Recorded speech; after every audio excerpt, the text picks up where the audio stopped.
Alright guys, so the next step was the dry brushing of Vistio Brown onto the metal parts. So what you kind of do if you don't know how to dry brush is you take a brush that is not your detailing brush, you know, one that's kind of had a lot of abuse to it. So I have this one right here. It's still okay, but it's not my detailing brush. So what you do is you kind of dip it into the paint a little bit on the tip, and go ahead and what I usually do is first I draw it up. You can see the pile right here I was using. Just draw it out a little bit, and then take a paper towel, as you can see right here, and you just rub it right here. Get most of the wet excess paint off of it, which will leave the dry pigments on there. Then you go to your model, and then you just hit the spots that you want dry brushed. It's really good for like doing metal, dry brushing just, you know, like different things on. And in this case, dry brushing rust brown onto the model. Then what you do is you kind of just go like this. I kind of tend to do a little hard in the spots that I really want it to show up a little bit, because remember, it's only going to have a little bit of that pigment on there, so you kind of swirl it around and get that excess pigment off onto those areas, and you'll get them on. And what I'll do is I'll hit the areas again where I want those that rust to really show, and that's going to be in the joints. We're talking Skaven here, so we're talking rust. We're talking hand-me-down armor, and the hand-me-down armor that's the best is still going to have rust on it, and it's going to give into all your special characters, and even the crappy armor is good for them. So on top of the helmet here, because their helmets are kind of flat, so I'm assuming, you know, air and water gets rusty on top of there. And then any of the joints, just like the Devlin mud got into the cracks, you kind of want to hit those joints again with any dry brushing of the brown. See here on the halberd there. And I did some of the surface area on the plates, because those don't have too many joints, but they are flat. Like, remember I said here, they're flat, so they're going to get that airy water hitting the metal, which causes rust. So the flat area is going to have rust.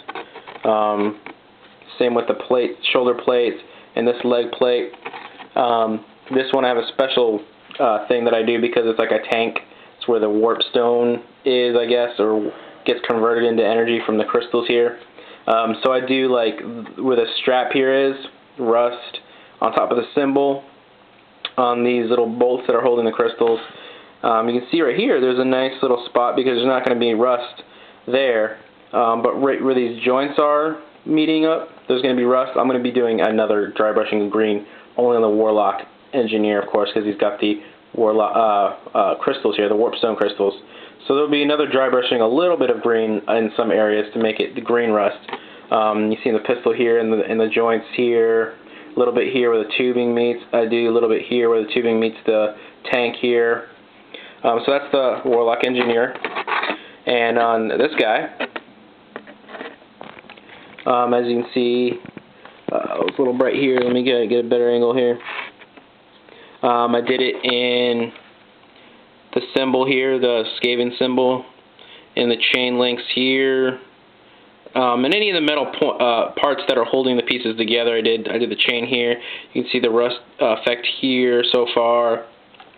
And what you should kind of do is just build it up a little bit. You don't need too much, because what happens next is you're putting the mithril silver on the edges, and what it will do is will draw that sharper color paint away from most of the rust, and you'll get that cool rust effect. Let me see, get a good angle here. You can see right there in his halberd, that nice, that one has the green, you can see right there, the green dry brush and the brown dry brush, and that's the final outcome. That final crisp silver outline will draw away from the rust, and it will balance out, giving you that nice rusted effect. As you can see, these guys are on that stage where I'm dry brushing it. So next, I will quickly dry brush some green areas on the Warlock Engineer because he mostly uses Warpstone. Because you see in the Warpstone, the Warp Lock pistol or the Warp Lock rifle thing, he'll have some greens in here and in the barrel area. A little bit like you saw the previous one, probably some in his halberd here, and mostly in his tank and near the crystals. So that's going to be next, just dry brushing there. I'm not going to have any green on this guy. He's just going to be having like just normal blades, I guess. He's just my BSB, so he doesn't have special magical weapons. If I do a Warlord, I'm probably going to do him mounted on a Bone Ripper, or whatever those things are called. So he'll definitely have special weapons there. I saw a really awesome conversion of a Warlord on top of one, and it's really cool. So if I ever did a Warlord, Lord with a Warlord choice, definitely have him on top of that because he's really really quick, and the Bone Ripper guy is really strong and will do a lot of wounds. But that's not the point. The point is I got the dry brushing down, so I'm going to do a quick dry brush and I'll go on to the next step.